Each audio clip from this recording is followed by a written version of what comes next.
Lesson 2 of Module 11, My Journey, My Learnings. We're talking about service being a privilege. Please know we are born to serve.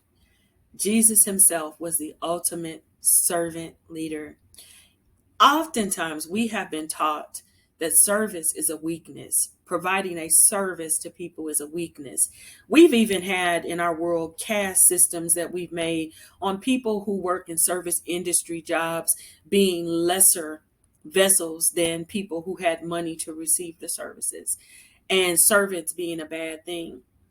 I want you guys to understand that is so not true. No matter what position or job we are given, we are to serve people. We are to serve people. And I just recalled when I was doing my doctoral studies, um, there was a parable about a guy who was going on a journey, and he was a servant with a group of, well off kings, well to do. And on this journey, he would read to them, he would serve them, he would help them, he would sing to them, he would advise them, he would help them. And he decided to leave the journey. I don't know what happened. I can't remember. It's been a while ago. But when he left the journey, they perished. They didn't realize how important this servant was to what they were doing every day. And even though he had the job that was in their minds the least of them, he was the glue that held it all together. I truly believe that that's why Jesus came back in the form that he came back. He didn't come back as a king. He could have, but he didn't.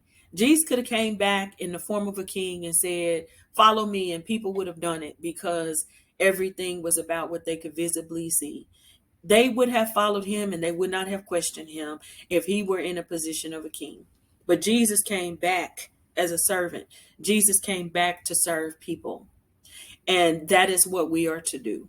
Service is a privilege.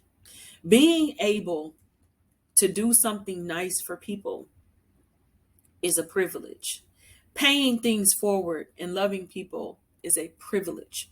If you are given an opportunity to love someone, help someone, support someone, and do something great for someone and have no desire to receive anything in return, you're in a great place. That is a privilege.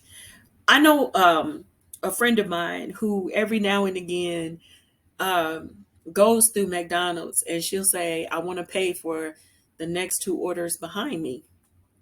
And I don't know what people feel like when that happens to them, but I'm pretty sure they're happy because it happened to me once.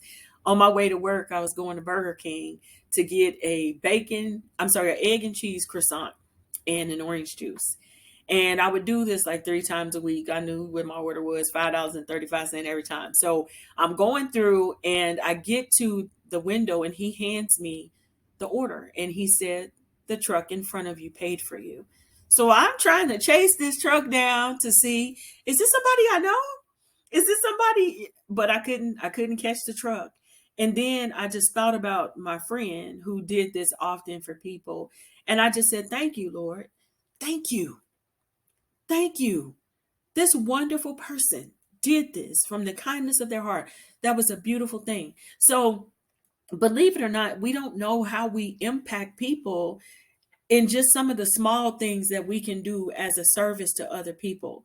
So, even if acts of service is not your love language, it is still nice to receive acts of service from people. And moreover, it is nice to perform acts of service for people. So remember, service is not a position of weakness.